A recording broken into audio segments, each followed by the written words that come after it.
ईद, नवरात्रि और रामनवमी 3 बड़े त्योहार आने वाले हैं। जिस तरह का मौजूदा माहौल है, कई राज्यों में त्योहार शांतिपूर्ण तरीके से निपटाना चुनौती जैसा है। लेकिन बात जब यूपी की हो तो कहानी बदल जाती है। सीएम योगी ने यूपी के सभी पुलिस कप्तानों के साथ वर्चुअल मीटिंग कर सख्त आदेश दिए हैं कि दंगाई, बवाली, उपद्रवी कोई भी बर्दाश्त नहीं किए जाएंगे। न ही त्योहार पर कोई नई परंपरा बर्दाश्त की जाएगी। योगी का ये अल्टीमेटम पुलिस के लिए ही नहीं बल्कि उन बवालियों के लिए भी है जो त्योहारों पर बुरी नजर गड़ाए बैठे रहते हैं। अगर शांति में विघ्न डाला तो अंजाम अच्छा नहीं होगा। जब जब रमजान और रामनवमी आता है, विशेष आबादी वाले मोहल्ले में दंगे का डर फिर जिंदा हो जाता है। इतिहास गवाह रहा है कि रमजान में दंगाई भाईजान एक्टिव हो जाते रहे, लेकिन यूपी में अब ऐसा नहीं चलेगा।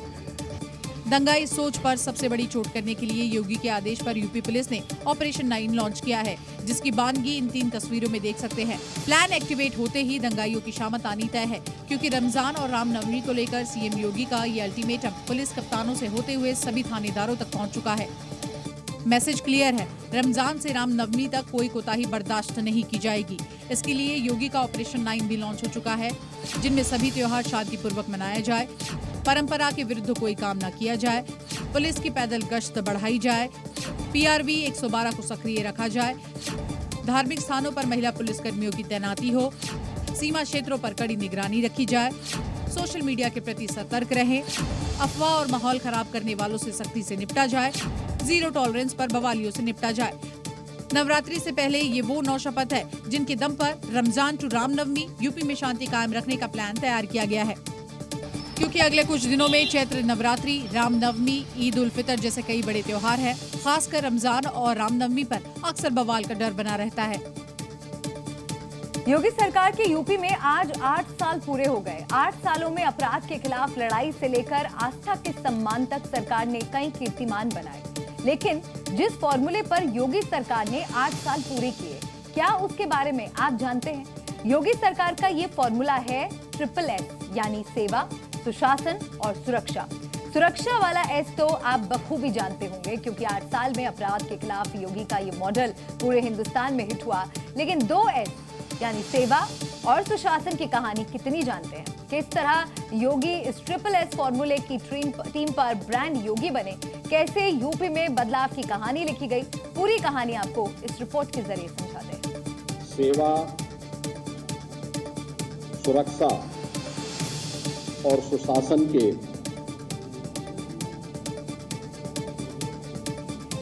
उत्तर प्रदेश की डबल इंजन सरकार की आज 8 वर्ष पूरे होने जा रहे हैं। स्क्रीन पर दिख रहे ये सिर्फ अक्षर नहीं बल्कि एक बेहद कामयाब सरकार का राज है। योगी जिस फॉर्मूले की दम पर ब्रांड योगी बने, उनका राज यही SSS है। कैसे, वो समझिए। फॉर्मूले का पहला S, सेवा की शपथ। 8 सालों में योगी सरकार कैसे अनाथों की नाथ बनी, बेघरों को घर मिला, इलाज को जिले जिले मेडिकल कॉलेज की सौगात दी, ये उसकी कहानी है। दूसरा S, सुरक्षा की गारंटी है। कैसे अतीक से मुख्तार तक बड़े से बड़े माफिया मिट्टी में मिले, दंगों से यूपी को मुक्ति मिली, बेटियों की सुरक्षा मिली, ये कहानी उसकी बयां करता है। और तीसरा S, सुशासन की कहानी कहता है, जिसके जरिए करप्शन मुक्त गवर्नेंस, बिजनेस के लिए अनुकूल माहौल और रोजगार से स्वरोजगार तक तमाम योजनाएं शामिल है। ये वही उत्तर प्रदेश है जिसके सामने पहचान का संकट था। ये वही उत्तर प्रदेश है जहां पर किसान आत्महत्या करता था, युवा पहचान के लिए मोहताज था। प्रदेश वही, तंत्र वही, केवल सरकार बदलने से कैसे व्यापक परिवर्तन लाया जा सकता है, यह इन 8 वर्षों में उत्तर प्रदेश की जनता जनार्दन ने महसूस किया होगा, हर तबके के लोगों ने महसूस किया होगा। हालांकि अखिलेश यादव ने ट्वीट करके लिखा, 8 साल यूपी बर्बाद और सवाल ही सवाल। जाहिर सी बात है कि सरकार को विपक्ष की बयानबाजी से खास फर्क नहीं पड़ता, लेकिन जनता की नजर में योगी सरकार के ये 8 साल कैसे रहे, ये मायने रखता है और जनता पर योगी का क्रेज सिर चढ़कर बोल रहा है। यूपी बीजेपी में संगठनात्मक चुनाव का सीजन बीता जा रहा है, लेकिन पार्टी अब भी जिलाध्यक्षों के चयन पर अटकी है, क्योंकि 70 जिलाध्यक्षों के चयन का मामला तो निपट गया, लेकिन 28 जिलाध्यक्षों पर अब भी पेच फंसा है और इसकी वजह बताई जा रही है सांसद वर्सेस विधायकों की वर्चस्व की जंग। सूत्रों का दावा है कि जहां जहां पेच फंसा है वहां विधायक या सांसदों के आपसी टकराव की बात चल रही है, जबकि पार्टी हाईकमान का निर्देश है कि बिना किसी विवाद के सर्वसम्मति से जिलाध्यक्ष चुने जाएं, ताकि गुटबाजी की गुंजाइश ही न रहे। आम सहमति बन नहीं पा रही और पर्यवेक्षक हाईकमान के आदेश के अगेंस्ट जाने को तैयार नहीं। यानी जिलाध्यक्षों का चयन पार्टी के वसूल और सांसद विधायकों के वर्चस्व की लड़ाई में अटका हुआ है। बीजेपी ने यूपी को 98 जिलों में विभाजित कर रखा है। इनमें से 70 सीटों पर बीजेपी ने जिलाध्यक्षों के नाम की घोषणा कर दी है, जबकि 28 जिलाध्यक्षों का चयन बाकी है। अंतरकलह की वजह से इन सीटों पर भी बीजेपी ने प्रदेश स्तर पर नहीं बल्कि हर जिले में जाकर जिलाध्यक्ष के नाम को बताया, ताकि पार्टी कार्यकर्ताओं की नाराजगी से यहां बचा जा सके। लेकिन अब बाकी बची 28 सीटों पर नए जिलाध्यक्षों के चेहरे पर मुहर लगाना और मुश्किल हो गया है। 28 जिलों के जिलाध्यक्षों को लेकर बीजेपी में पेच फंसा हुआ है। लगातार यहां पर आपसी विवाद के चलते अभी तक जिलाध्यक्षों की सूची जारी नहीं हो पाई है। ऐसे में माना जा रहा है कि अब इन 28 जिलों की जो सूची है वो प्रदेश अध्यक्ष के चयन के बाद ही जारी हो पाएगी। जिन जिलों में ये पेच फंसा हुआ है उनमें से कुछ हाई प्रोफाइल जिले भी शामिल हैं, जैसे कि पीएम मोदी की संसदीय सीट वाराणसी का जिलाध्यक्ष। यहाँ 3 दावेदारों में जंग छिड़ी है। इसी तरह बीजेपी प्रदेश चुनाव अधिकारी डॉक्टर महेंद्र नाथ पांडे के चंदौली सीट पर जिलाध्यक्ष का नाम तय नहीं हो पा रहा है। इसी तरह लखीमपुर, पीलीभीत सहित कुल 28 जिलाध्यक्षों पर मामला अभी फंसा है। हालांकि बीजेपी के केंद्रीय नेतृत्व चाहता है कि सर्वसम्मति से नामों का चयन हो, ताकि पार्टी के भीतर किसी भी प्रकार की कोई भी कलह न हो। लेकिन कई जिलों में सांसदों और विधायकों के आपसी मतभेद के चलते ये प्रक्रिया लंबी खींचती जा रही है, जिसके चलते प्रदेश अध्यक्ष से राष्ट्रीय अध्यक्ष तक ये चुनाव फंसा हुआ है। नागपुर के दंगाइयों से देवाभाव का हिसाब शुरू हो गया है। फडणवीस का बाहुबली देर से आया लेकिन दुरुस्त आया और दंगाइयों के मोहल्ले को धुआं कर दिया। शुरुआत कथित मास्टरमाइंड फहीम खान के घर से हुई, जहां बुलडोजर इतना जबरदस्त तरीके से चला कि पूरा इलाका धूल के गुबार में ढक गया। दंगाई माइंड पर इंसाफ का ये बुलडोजर ठीक यूपी वाले योगी मॉडल की तरह चल रहा है, जबकि दूसरी तरफ यूसुफ शेख के घर भी इंसाफ का हथौड़ा चला और देवाभाऊ ने हर दंगाई के लिए ये मैसेज दे दिया कि दोबारा अगर ऐसी गलती की तो इलाज योगी स्टाइल में ही होगा। देवाभाऊ की बाहुबली ने ऐसा गर्दा उड़ाया कि पूरी दंगाई टोली कांप उठी। पीले पंजे की जद में जब कथित मास्टरमाइंड का घर आया, नागपुर को सुलगाने वाले की एक एक ईंट बुलडोजर ने उखाड़ ली। नागपुर का नक्शा बिगाड़ने चले दंगाइयों के घर का खुद नक्शा बदल गया, वो भी योगी मॉडल के स्टाइल में। नागपुर नगर निगम की टीम संजय बाग कॉलोनी पहुंची तो पहले फहीम खान के घर की बिजली काटी गई, फिर 2 मंजिला मकान को मिट्टी में मिलाने का काम शुरू हुआ और देखते ही देखते मास्टरमाइंड का किला धूल और मिट्टी में बदल गया। एक तरफ फहीम खान का घर बुलडोजर की जद में था तो दूसरी तरफ निशाने पर था दूसरा कथित दंगाई। जरा उसके भी घर की तस्वीर देख लीजिए। हथौड़े वाला ये इंसाफ यूसुफ शेख से हो रहा है, यानी एक एक दंगाई से पाई का हिसाब शुरू हो चुका है। फहीम खान से आधा हिसाब तो पूरा हुआ, लेकिन यूसुफ शेख से हथौड़े वाला हिसाब अभी भी बाकी है। जिन तस्वीरों को आप देख रहे हैं नागपुर हिंसा मामले के दूसरे आरोपी के घर की है। महल क्षेत्र के जौहरीपुरा में यूसुफ शेख रहता था, जहां अब देवाभाऊ के पीले पंजे का प्रहार हो रहा है। और इसी खबर पर एक बड़ा अपडेट मिल रहा है। नागपुर में बुलडोजर एक्शन पर रोक लगा दी गई है। बॉम्बे हाईकोर्ट ने इस कार्रवाई पर स्टे लगाया है। हाईकोर्ट ने नागपुर नगर पालिका से इस कार्रवाई को लेकर जवाब मांगा है। 15 अप्रैल तक जवाब मांगा गया है। Stand up comedian Kunal Kamra की वजह से महाराष्ट्र की सियासत गर्मा गई। एक कार्यक्रम के दौरान उन्होंने पूर्व मुख्यमंत्री और वर्तमान डिप्टी सीएम एकनाथ शिंदे को लेकर कॉमेडी का जो कारनामा किया, उससे बवाल मच गया, जिसके बाद शिंदे समर्थन शिवसेना कार्यकर्ता सड़क पर उतर आए और कामरा के खिलाफ एफआईआर भी दर्ज करवाई। लेकिन कामरा की कॉमेडी का कारनामा सियासी बवाल में बदल गया। सत्ता पक्ष कुणाल पर सख्त कार्रवाई को लेकर सक्रिय है, तो विपक्ष कामरा की गाने को अभिव्यक्ति की आजादी बता रहा है। और कुणाल कामरा का ये वही गाना है जिसके बाद महाराष्ट्र में हंगामा मच गया है। कामरा ने सीधे सीधे किसी का नाम तो नहीं लिया, लेकिन इशारा एकनाथ शिंदे की तरफ बताया जा रहा है। इधर वीडियो सामने आने के बाद शिंदे गुट के शिवसैनिक कामरा के स्टूडियो पहुंच गए और जमकर तोड़फोड़ की। स्टूडियो में रखे फर्नीचर और शीशे तोड़ डाले।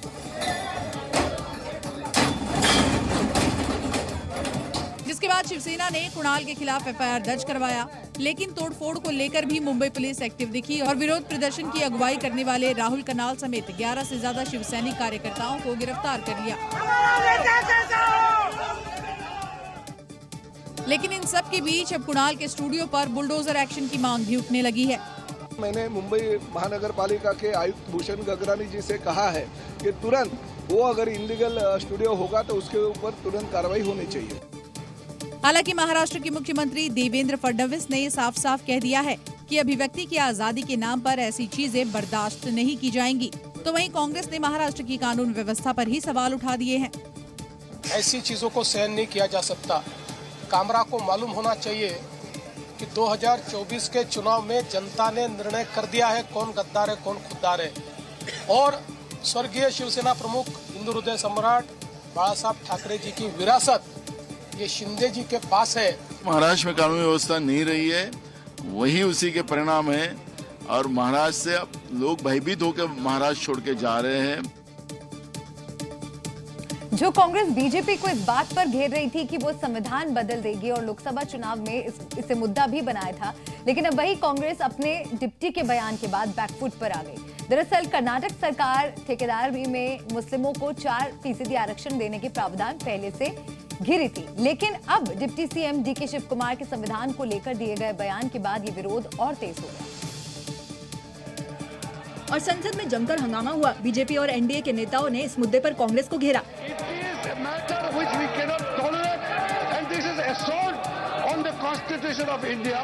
कांग्रेस ने अपने डिप्टी का इस मुद्दे पर बचाव किया तो केंद्रीय मंत्री जेपी नड्डा ने कांग्रेस को आड़े हाथ ले लिया। देश का संविधान जो डॉक्टर बाबा साहब अम्बेडकर ने बनाया वो कोई बदल नहीं सकता, रिजर्वेशन भी कोई खत्म नहीं कर सकता। मेरे वक्तव्य के बाद डीके शिव कुमार ने फिर से कहा है कि संविधान कांग्रेस ने दिया है, संविधान को बदलने का काम भी कांग्रेस करेगी। वहीं एआईएमआईएम अध्यक्ष असदुद्दीन ओवैसी ने कर्नाटक सरकार के फैसले का समर्थन करते हुए बीजेपी पर निशाना साधा। बिहार में नहीं मिल रहा है क्या बैकवर्ड क्लास कैटेगरी में, जो रिलीजन की बुनियाद पर नहीं दिया जा रहा है, उनके सोशल एजुकेशनल बैकवर्डनेस की बुनियाद पर, और आप जो कास्ट से ताल्लुक रखते हैं बैकवर्ड क्लास उस बुनियाद पर दिया जा रहा है। तो ये समझने की कोशिश नहीं कर रहे हैं। दरअसल बीजेपी ये दावा कर रही है कि शिव कुमार ने मुस्लिम आरक्षण के लिए संविधान बदलने की बात कही थी। हालांकि डीके शिव कुमार ने इस मुद्दे पर अपनी सफाई भी पेश की और कहा कि उनके बयान को तोड़ मोड़ कर पेश किया गया। रमजान का पाक महीना चल रहा है। इस दौरान इफ्तार के साथ साथ सियासी इफ्तार की रफ्तार भी तेज है।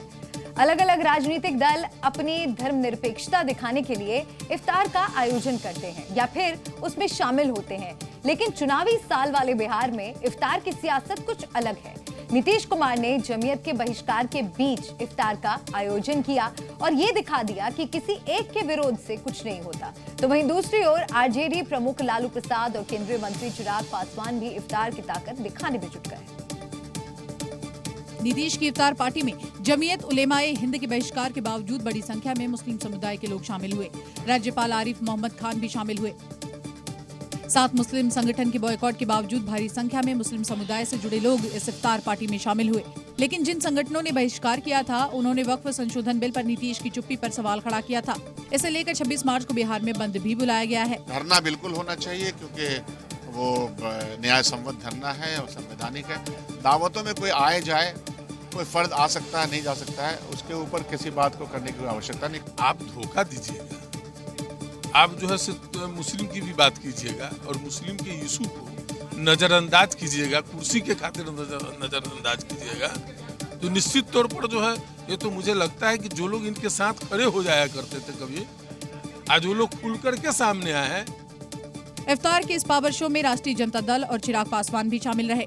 चिराग पासवान ने पटना में पार्टी दफ्तर में इफ्तार की दावत रखी, तो लालू प्रसाद यादव ने भी महागठबंधन के सभी नेताओं और रोजेदारों को इफ्तार की दावत के लिए न्योता दिया। लेकिन देखने वाली बात यह होगी कि 2025 के चुनाव में इस इफ्तार पार्टी के पावर शो का सुपरमैन कौन होगा।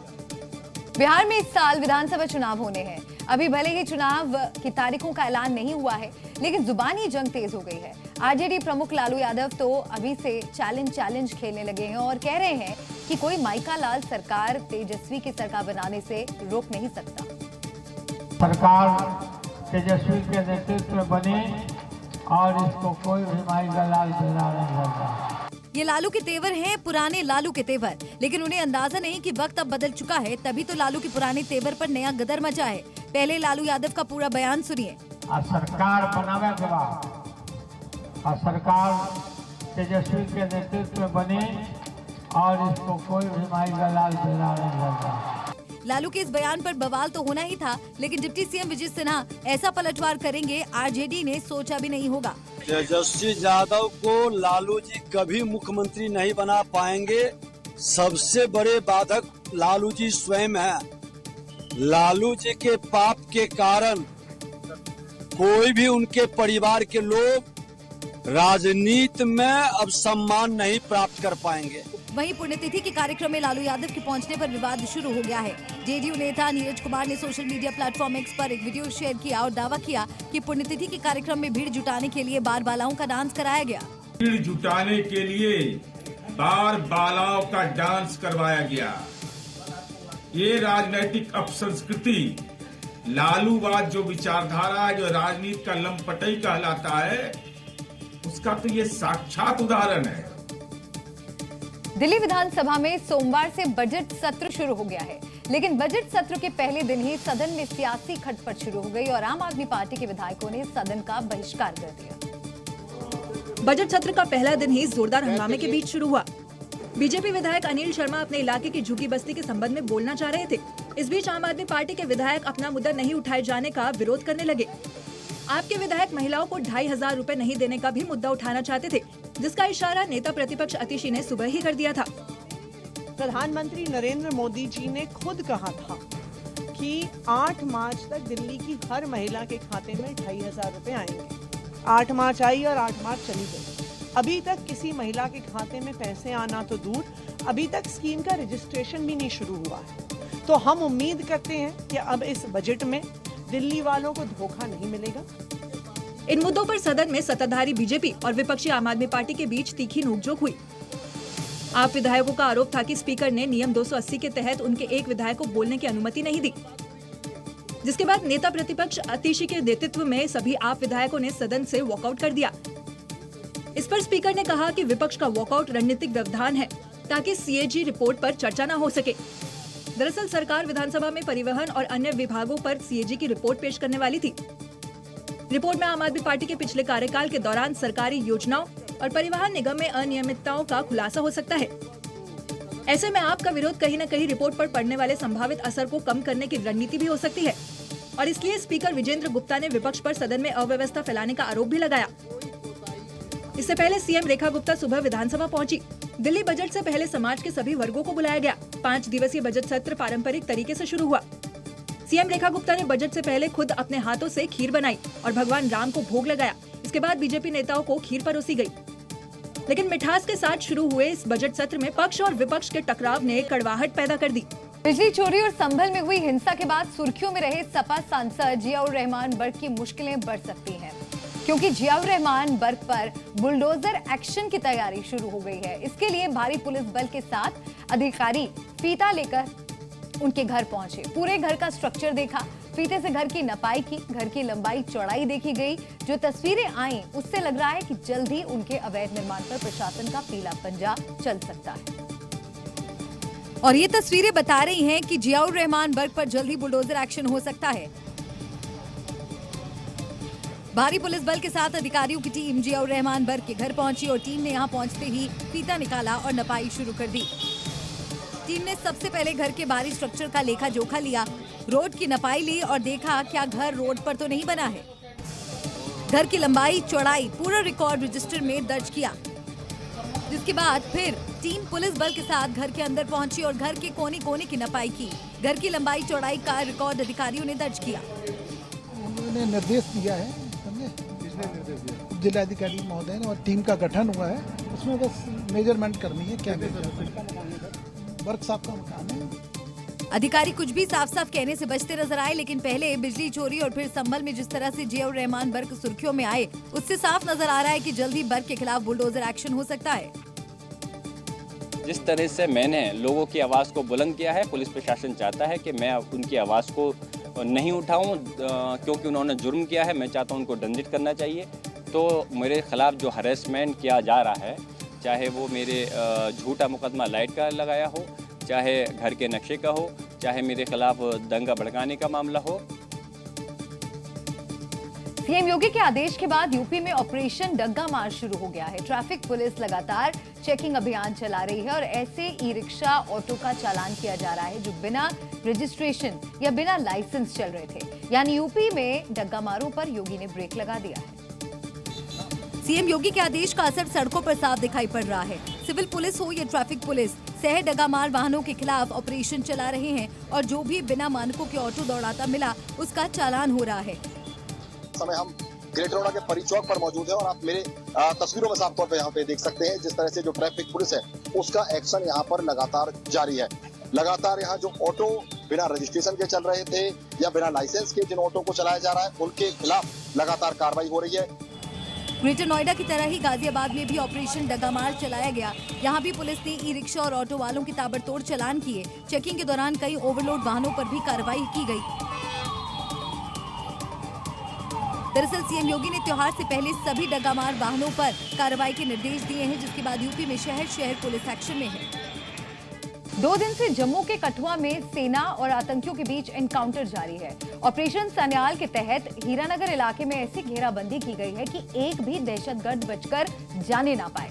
रविवार शाम से इलाके में शुरू हुई मुठभेड़ के बाद जबरदस्त गोलाबारी हो रही है। सेना, पुलिस, सीआरपीएफ, बीएसएफ और एनएसजी के कमांडो ने पूरे इलाके की घेराबंदी कर ली है और सेना के जवानों ने आतंकियों को जहन्नुम भेजने का पूरा इंतजाम कर रखा है। बुलेट प्रूफ बख्तरबंद ट्रैक्टर, खेतों और बॉर्डर के फॉरवर्ड इलाकों में सिक्योरिटी मूवमेंट, अत्याधुनिक हथियारों से लैस ब्लैक कैट कमांडो, सुरक्षा बलों का ये ऑपरेशन घाटी में छिपे आतंकियों के लिए काल है। कठुआ के सन्याल इलाके में आतंकियों की सफाई का जबरदस्त ऑपरेशन चला। सुरक्षा बलों ने पूरे इलाके की घेराबंदी कर ली। जंगल और खेतों को भी खंगाला गया। चप्पी चप्पी की निगरानी और तलाशी ली गई ताकि एक भी दहशतगर्द बचने ना पाए। रविवार से शुरू हुआ ऑपरेशन सन्याल सोमवार को भी जारी रहा। खुफिया सूचना के बाद एक्शन में आए सुरक्षा बलों ने उस इलाके को घेर लिया जहां आतंकी छिपे थे। इलाके में जैश के 4 से 5 आतंकियों के छिपे होने की सूचना थी। इस समय सिक्योरिटी फोर्सेस की डिप्लॉयमेंट आप साफ तौर पर देख सकते हैं। भारतीय सेना, सीआरपीएफ के जवान जो है वो चप्पे चप्पे पर यहाँ पर पूरी तरह से निगरानी रखे हुए हैं और साफ तौर पर आपको बता दें कि 5 जैश ए मोहम्मद के पाकिस्तानी आतंकी बताए जा रहे हैं जो लगातार इस इलाके में यहाँ पर ट्रैप्ड है। घनी आबादी का इलाका है। इसी इलाके में यहाँ से करीबन 300 मीटर दूर जो है ऑपरेशन लगातार यहाँ पर जारी है और लगातार रुक रुक कर फायरिंग जो है वो सिक्योरिटी फोर्सेस और आतंकियों के बीच में लगातार हो रही है। इस ऑपरेशन में सेना के स्पेशल फोर्स के जवानों को शामिल किया गया। हीरानगर इलाके के उन घरों की तलाशी ली गई जहां दहशतगर्दों के छिपे होने की आशंका थी। सूत्रों से मिली जानकारी के मुताबिक आतंकी नए रूट से घुसपैठ करके आए हैं और इनकी संख्या 4 से 5 है। जानकारी के मुताबिक रविवार शाम करीब 5 बजे सन्याल के ढोलका से सटे जंगलों में लकड़ियां लेने गए दंपत्ति ने सबसे पहले आतंकियों को देखा। आतंकियों ने उन्हें बंधक बनाने की कोशिश की लेकिन दोनों मौके से जान बचाकर भाग निकले। इसके बाद सुरक्षा बलों को सूचना दी गई और फिर शुरू हुआ आतंकियों को जहन्नुम भेजने का अभियान। उत्तर प्रदेश में इस वक्त सैयद सालार मसूद गाजी की याद में लगने वाले मेले और उसकी मजार को लेकर विवाद छिड़ा है। ये विवाद संभल से शुरू होकर अब बहराइच दरगाह से होते हुए प्रयागराज तक पहुंच गया है। इसे लेकर यूपी में सियासी हलचल भी तेज है। दरअसल एक पक्ष ने गाजी को सूफी संत बताते हुए मेले के आयोजन को बीते सालों की तरह अनुमति देने की अपील की है, तो वहीं दूसरे पक्ष का कहना है कि मसूद गाजी एक आक्रांता था और इसलिए उसकी याद में किसी भी तरह के आयोजन की इजाजत नहीं होनी चाहिए। जिसे देखते हुए प्रशासन ने प्रयागराज के सिकंदरा स्थित गाजी मियां की दरगाह पर ताला जड़ दिया। इस दरगाह पर हर रविवार को मेला लगता है, लेकिन ताला लगने के बाद यहाँ सन्नाटा पसरा हुआ है। आमतौर पर अगर बात करें तो यहाँ पर हजारों की भीड़ होती है, दुकानें यहाँ पर लगती हैं, लेकिन अभी की अगर बात करें तो ये सामने चुनिंदा दुकानें ज़रूर खुली हैं, लेकिन ज़्यादातर ये आप सामने की जो दुकानें देख रहे हैं ये सब कुछ बंद है। जो स्थानीय लोग हैं, जो यहाँ पर लोग हैं, उनका ये कहना है कि पुलिस के लोग हैं, प्रशासन के लोग सुबह में यहाँ पर आए थे, उनकी तरफ से यहाँ पर ताला लगवा दिया गया। इस मेले का हिस्सा बनने वाले लोगों को हालांकि ये पता ही नहीं है कि क्यों इस दरगाह पर ताला लगाया गया। पुलिस आई थी, बंद करा दी, उन्होंने बंद कर दिया। क्या कहें? बोले आप बंद कर दीजिए, मेला नहीं लगेगा। कुछ बताए आप लोगों ने पूछा उनसे? कुछ कोई रीजन नहीं बताया, बोले ऊपर सादे से बंद कर दीजिए। प्रयागराज के सिकंदरा स्थित सैयद सालार मसूद गाजी मियां की दरगाह पर कई सालों से हर रविवार को मेला लगता है। इसमें बड़ी संख्या में हिंदू और मुस्लिम दोनों समुदाय के लोग आते हैं। वहीं वैशाख माह में 3 दिवसीय मेला में दूर दूर से जायरीन आते हैं। हालांकि आक्रांताओं की पूजा को बढ़ावा नहीं देने की लगातार मिल रही शिकायत के मद्देनजर रविवार सुबह में बहरिया थाने की पुलिस ने पहुंचकर दरगाह के मुख्य गेट पर ताला लगा दिया। यूपी में अवैध मस्जिदों के खिलाफ एक्शन जारी है। अब हिंदू संगठन भी अवैध मस्जिदों के खिलाफ आवाज उठा रहे हैं। मेरठ के कैंट रेलवे स्टेशन पर बने मस्जिद को लेकर हिंदू संगठनों ने जमकर प्रदर्शन किया।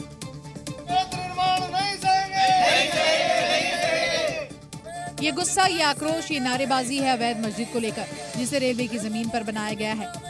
ये कैंट स्टेशन वाली मस्जिद है और इस मस्जिद को साथ ही साथ यदि आपको दिखाऊं मैं तो इसके पास में ही, क्योंकि ये मस्जिद के पास में आपको रेलवे स्टेशन है, कैंट रेलवे स्टेशन। दरअसल मेरठ के कैंट रेलवे स्टेशन पर इस मस्जिद का निर्माण रेलवे की जमीन पर अवैध रूप से किया गया है।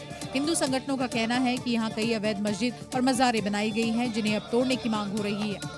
गुस्साए हिंदू संगठनों ने रेलवे प्रशासन पर कार्रवाई नहीं करने का आरोप लगाया। मस्जिद के सामने बैठकर ही लोगों ने जमकर नारेबाजी की और मस्जिद को तोड़ने की मांग की है।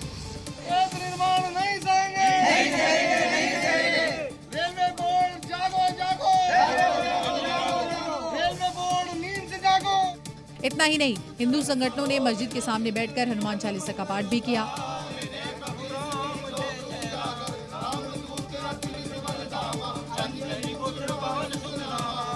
हिंदू संगठनों ने रेलवे प्रशासन से भी कार्रवाई नहीं करने का आरोप लगाया। अब हिंदू संगठनों ने अवैध मस्जिदों के खिलाफ भी गुल फूंक दिया है।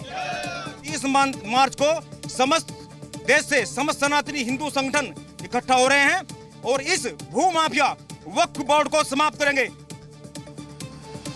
यूपी में अपराधियों, भूमाफिया के खिलाफ प्रशासन का बुलडोजर गरज रहा है। रायबरेली और अमरोहा में अतिक्रमण पर बुलडोजर कार्रवाई की गई तो पंजाब में ड्रग्स तस्कर के घर को ध्वस्त किया गया। और बुलडोजर एक्शन के ताबड़तोड़ कार्रवाई की तस्वीरें भी सामने आई हैं। यूपी के रायबरेली में भूमाफिया पर एक्शन हुआ तो अमरोहा में अवैध प्लाटिंग पर बुलडोजर गरजा, तो वहीं पंजाब के लुधियाना में ड्रग्स स्मगलर का घर जमींदोज किया गया।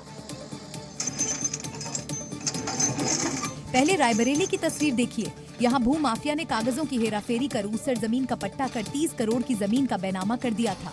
इस जमीन पर अवैध निर्माण भी करवा दिया था। प्रशासन की टीम ने अतिक्रमणों पर पीला पंजा चलाया और जमीन को कब्जा मुक्त करवाया। इतना ही नहीं, 23 कब्जेदारों को बेदखल कर जुर्माना वसूलने की भी तैयारी तेज हो गई है। बुलडोजर एक्शन की कुछ ऐसी ही तस्वीर अमरोहा से आई। यहाँ अवैध तरीके से की गई प्लाटिंग पर कार्रवाई हुई। यहाँ भूमाफिया ने 20 बीघा जमीन पर अवैध रूप से प्लाटिंग की थी। प्रशासन ने इस पर कार्रवाई करते हुए मिट्टी में मिला दिया। प्रशासन का संदेश साफ है कि अगर अवैध तरीके से निर्माण किया तो बुलडोजर से ही इलाज किया जाएगा। उधर पंजाब में ड्रग्स तस्करों के खिलाफ मान सरकार की फोर्स लगातार कार्रवाई कर रही है। लुधियाना में पुलिस ने ड्रग्स स्मगलर अमृत सिंह के घर को ध्वस्त किया। पुलिस ने कहा कि आरोपी के खिलाफ ड्रग्स के कई मामले दर्ज हैं।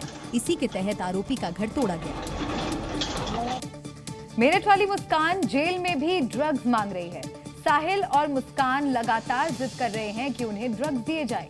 जेल सूत्रों के मुताबिक मुस्कान मैरियाना और मॉर्फिन का इंजेक्शन मांग रही है, तो साहिल शराब और गांजे की डिमांड कर रहा है और दोनों जेल में लगातार नशे के लिए बवाल कर रहे हैं।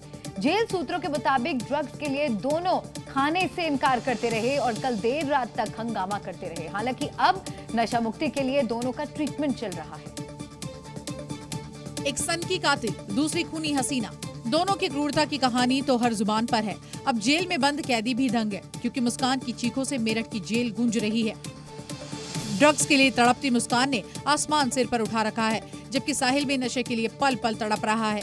प्रारंभ में चूंकि ये नशे के आदी थे, काफ़ी नशे के आदी थे, तो इनको समस्या थी। कहना है कि हैवी डोज नशा लेते थे और विड्रॉल सिम्टम, जो हैवी डोज नशा लेता है उसमें विड्रॉल सिम्टम ज़्यादा आते हैं। डॉक्टर से अनुमान लगा रहे हैं कि ये सूखा नशा और वैंस में जो लेने वाला दोनों तरह का नशा करते थे। दावा तो यहाँ तक है कि नशे की हालत में ही मुस्कान और साहिल ने सौरभ का कत्ल किया था। आज इसी सिलसिले में पुलिस जेल में सौरभ और मुस्कान के बयान दर्ज करने पहुंची, तो दूसरी तरफ यूपी पुलिस शिमला और हिमाचल भी जाने की तैयारी में है, जहां कत्ल के बाद दोनों मौज मस्ती करने गए थे। हालांकि अब दोनों जेल में कैद है, लेकिन वहां भी ड्रग की डिमांड कर रहे हैं। डॉक्टरों ने मुस्कान को गंभीर नशा करने की लत का रोगी बताया और उसका इलाज किया जा रहा है, जबकि साहिल भी लगातार मारिजुआना और ड्रग्स की डिमांड कर रहा है। फिलहाल जेल के नशा मुक्ति केंद्र की टीम दोनों का इलाज कर रही है। और अब हम आपको एक हैरान करने वाली खबर दिखाते हैं। काला जादू के बारे में तो आपने सुना ही होगा। इंसान तो इंसान, अब कोर्ट कचहरी तक इसका असर पहुंच रहा है। बॉम्बे हाई कोर्ट के बाहर कथित तौर पर कुछ ऐसी चीजें मिली जिससे ये अंदाजा लगाया गया कि ये काला जादू है। ये है बॉम्बे हाई कोर्ट की बिल्डिंग और हाई कोर्ट की इस बिल्डिंग के बगल में पड़ा है ये सामान।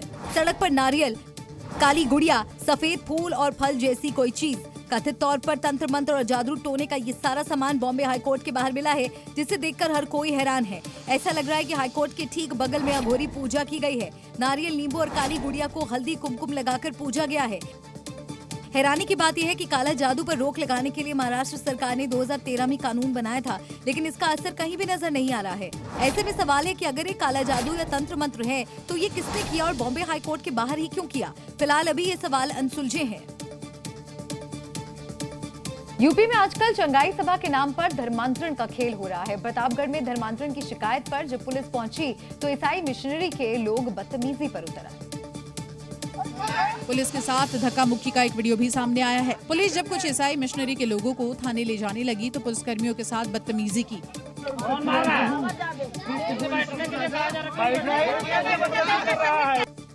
दरअसल प्रतापगढ़ के लवेदा गांव में एक स्थान पर धर्म परिवर्तन की सूचना मिली थी, जिसके बाद पुलिस मौके पर पहुंची थी। पुलिस ने ईसाई मिशनरी से संबंधित लोगों को थाने लाने की कोशिश की तो उनके साथ अभद्रता की गई।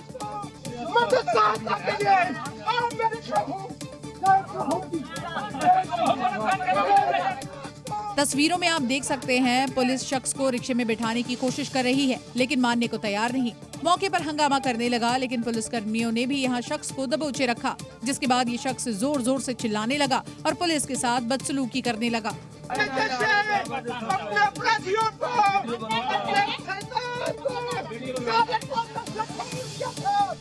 दरअसल प्रतापगढ़ के लवेदा गांव में एक स्थान पर धर्म परिवर्तन की सूचना मिली थी, जिसके बाद पुलिस मौके पर पहुंची थी। फिलहाल पुलिस ने 3 लोगों को हिरासत में ले लिया और सभी से पूछताछ की जा रही है। उत्तर प्रदेश में संभल के फिरासत मौत मामले में बड़ा और हैरान कर देने वाला पर्दाफाश हुआ है और 7 महीने बाद शव को कब्र से निकालकर दोबारा पोस्टमार्टम के लिए भेज दिया गया। घर वालों का आरोप है कि 10 किलो गोल्ड के लालच में फिरासत की हत्या की गई और हत्या का आरोप गांव के ही 4 लड़कों पर लगा। परिजनों का आरोप है कि इनमें से एक लड़का तंत्र मंत्र करता था और खजाने के लालच में नरबली देने की योजना में था, लेकिन इस पूरे घटनाक्रम को एक्सीडेंट का रूप दिया गया। हालांकि उस वक्त कोई सुनवाई नहीं हुई और शव को बिना पोस्टमार्टम के ही दफना दिया गया, लेकिन अब दोबारा कोर्ट के आदेश पर शव को कब्र से निकालकर पोस्टमार्टम के लिए भेजा गया है। तो बता दूं, जो फिरासत के दादा हैं उनका ये कहना है जो आरोपी युवक है उसने सोने के लालच में आकर के तंत्र मंत्र में एक भेंट देने के लिए फिरासत की हत्या की थी और इसमें जैसा कि जानकारी में सामने आ रहा है, जो उनका कहना है कि 3 बलि और दी जानी थी। ये खुलासे के मुताबिक आरोपी अंसार ने फिरासत को राशिद, इदरीश और दिलशाद से मिलवाया था, जिसमें दिलशाद जादू टोना का काम करता था और जो जादू टोना से रामपुर में गड़े हुए 10 किलो सोने को अपने गांव में नहटा ला सकता है, लेकिन इसके लिए उसे किसी की बलि देनी होगी। अब बात करेंगे राजस्थान के जैसलमेर में हुई एक अनोखी शादी की, जिसकी चर्चा हर कोई कर रहा है। ये शादी बिल्कुल आम शादियों की तरह ही थी, लेकिन इसमें एक चीज सबसे खास थी और वो थी पुलिस की हाई सिक्योरिटी में निकली बारात, जिसे देखकर ये लग रहा था मानो ये किसी वीआईपी का काफिला है। पुलिस कॉन्वे के साथ जब बारात निकली तो हर कोई हैरान रह गया। सुरक्षा ऐसी कि बंदूक लेकर पुलिस के जवान तैनात हो गए। शादी का घर छावनी में तब्दील हो गया और शादी का कार्यक्रम पुलिस की सुरक्षा में संपन्न हुआ। मामला लाठी इलाके के खतोलाई गांव का है। दरअसल खेतोलोई गांव की शिल्पा की सगाई कुछ वर्ष पहले रणीसर गांव में रामनिवास से की गई थी, लेकिन लड़के का चाल चलन ठीक न होने के चलते रिश्ता टूट गया। घर वालों ने शिल्पा की शादी दूसरे गाँव में सुनील से तय कर दी। बस इसी बात से रामनिवास चिढ़ गया और शिल्पा को जान से मारने और 50 लाख रुपए देने की धमकी देने लगा। फिर क्या था, लड़की और उसके घर वालों ने पुलिस में इसकी शिकायत कर दी, जिसके बाद पुलिस ने सुरक्षा का ऐसा इंतजाम किया कि परिंदा भी पर नहीं मार सके। उसने ये धमकी दे रखी थी तो पुलिस को एहतियात के तौर पे माननीय उच्च न्यायालय के निर्देशों की पालना में और समाज में इस तरह की कोई गुंडागर्दी न हो, इसके लिए हमें विशेष रूप से सतर्कता के लिए पुलिस कार्रवाई करनी पड़ी और बिल्कुल शांतिपूर्ण तरीके से उस शिल्पा और सुनील की शादी हुई। भारी पुलिस बल की मौजूदगी में सामाजिक रीति रिवाज से शादी संपन्न करवाई गई और पुलिस की सुरक्षा में ही बारात की भी विदाई की गई। अब ये शादी क्षेत्र में चर्चा का विषय बन गई है। यूपी के सहारनपुर में एक युवक चोरी छिपे दूसरी शादी करने जा रहा था। पहली पत्नी को जब इसकी भनक लगी तो वो अपने घर वालों के साथ शादी समारोह में पहुंच गई। शादी वाले दिन बाराती आए और घराती भी और तरह तरह के पकवान बनाए गए। हाथों पर मेहंदी लगाए दुल्हन दूल्हे का इंतजार कर रही थी, लेकिन तभी वहां कुछ ऐसा हुआ कि हंगामा खड़ा हो गया।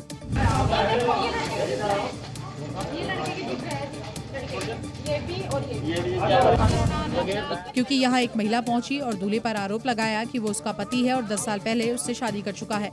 यहाँ पे मेरे हस्बैंड दूसरी शादी करने के लिए आ रहे हैं बिना तलाक दिए, बिना किसी समझौते के, और मेरी 8 साल की गुड़िया है। जब बाप बन चुका शख्स दूसरी शादी रचाने पहुंचा तो पहली पत्नी भी 10 साल पुरानी शादी बचाने पहुंची, जिसके बाद दूल्हे का सच सबके सामने आ गया।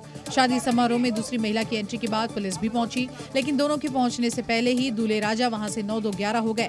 खैर, पुलिस ने दूल्हे के जीजा को गिरफ्तार कर लिया है और अब शातिर दूल्हे की तलाश में जुट गई है। जम्मू कश्मीर के बारामूला इलाके में भीषण आग लग गई। आग इतनी भयानक थी कि आसपास के कई घर उसकी चपेट में आ गए। बताया जा रहा है कि आग खाली पड़े पुराने घरों में लगी और धीरे धीरे आग का दायरा कई घरों तक फैल गया। जैसे ही आग की खबर मिली, फायर ब्रिगेड के साथ सेना के जवान भी मौके पर पहुंच गए और आग बुझाने का काम शुरू हुआ। हालांकि आग इतनी विकराल थी कि बुझाते बुझाते कई घंटे लग गए। तस्वीरों में देखा जा सकता है घर किस तरह लपटों से घिरे हैं। आग इतनी विकराल थी कि फायर ब्रिगेड के जवान भी आसपास जाने की हिम्मत नहीं जुटा पा रहे थे। हालांकि कुछ घंटों की मशक्कत के बाद आग पर काबू पा लिया गया।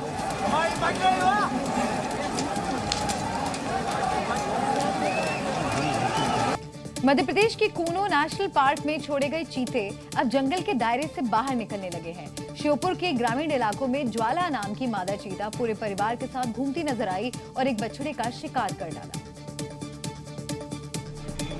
जंगल के खूंखार शिकार गांव की दहलीज पर दस्तक देने लगे हैं।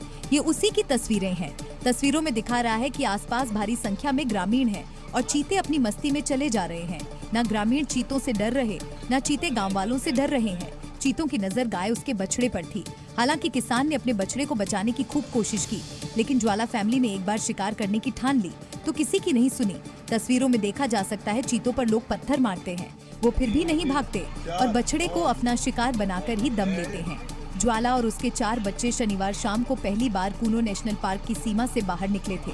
सोमवार सुबह ये 5 चीते कूनो साइफन के पास से होते हुए कूनो नदी में पहुंचे और इसी दौरान बछड़े का शिकार किया, जबकि इन चीतों को पिछले महीने की कूनो नेशनल पार्क में छोड़ा गया था। महाराष्ट्र से यूपी तक आग का कहर देखने को मिला। कहीं तेल कंपनी के गोदाम में धमाके के साथ भीषण आग लग गई तो कहीं गैस एजेंसी में सिलेंडर से भरा ट्रक धमाके के साथ फट गया।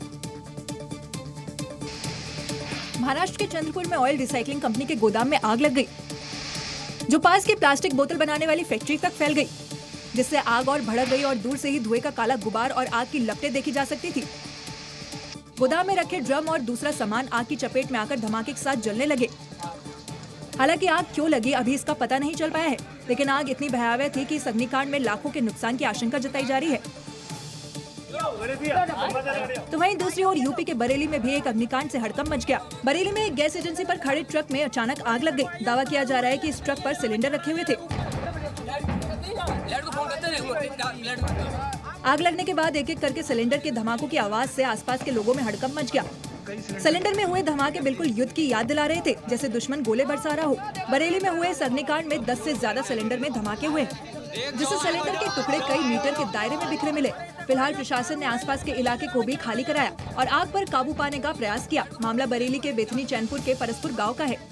बिहार में शराब पर टोटल बैन है, लेकिन यहाँ शराब की तस्करी थम नहीं रही है। हर दिन नए नए जुगाड़ ढूंढे जा रहे हैं, जिसमें तस्करी का तहखाने वाला फॉर्मूला सबसे लेटेस्ट है और वो है मुजफ्फरपुर से। थाने में खड़ा ट्रक देखने में तो आपको दूसरी ट्रक की तरह ही लगेगा, लेकिन अब जो आप देखेंगे तो हैरत में जरूर पड़ जाएंगे, क्योंकि ट्रक में ड्राइवर के कैबिन के पीछे तहखाना बना हुआ है, जिसमें आरोपियों ने शराब का जिखरा छिपा कर रखा था। देखिए कैसे पुलिस की टीमें इससे शराब की पेटियां निकाल रही है, जिन्हें तस्करी करके लाया जा रहा था। दरअसल पुलिस को मुखबिर से सूचना मिली थी कि कुछ तस्कर ट्रक से शराब की तस्करी कर रहे हैं, जिसके बाद पुलिस की टीमें एक्टिव हुई और चेकिंग में एक ट्रक को रोका।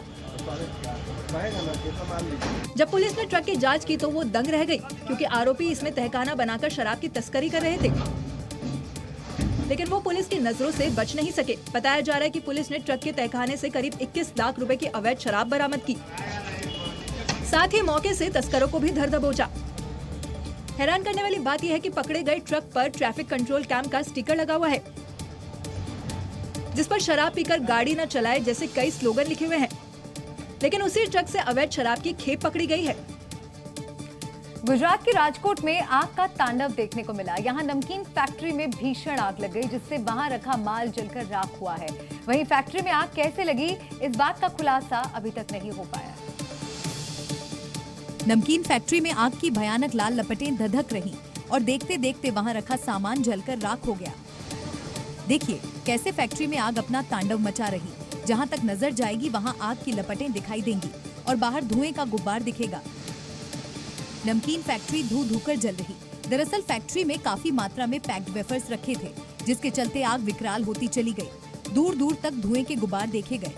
वहीं गनीमत ये रही कि जब फैक्ट्री में आग लगी तब वहां काम कर रहे कर्मचारी किस तरह बाहर निकल गए। फैक्ट्री में आग कैसे लगी है ये तो साफ नहीं हो पाया है, लेकिन आग के चलते फैक्ट्री में रखा ज्यादातर माल जलकर राख हो गया। फिलहाल राहत की बात ये है कि सूचना पर पहुंची फायर ब्रिगेड की टीम ने कड़ी मशक्कत के बाद आग पर काबू पाया।